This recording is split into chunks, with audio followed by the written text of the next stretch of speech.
क्या हुआ? हिचकी आ रही है? हिकअप्स?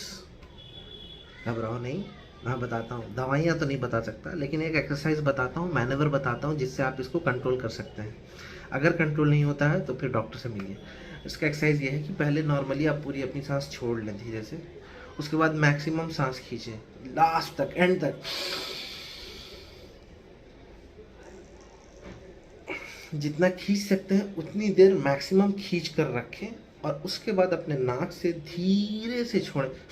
ऐसे नहीं छोड़ना है, स्लोली छोड़ना है। इसको अगर आप करेंगे 2 से 3 बार कीजिए, 3 से 4 बार कीजिए, मोस्टली हिचकी रुक जाएगी। अगर फिर भी हिचकी नहीं रुकती है तो फिर कंसल्ट योर डॉक्टर।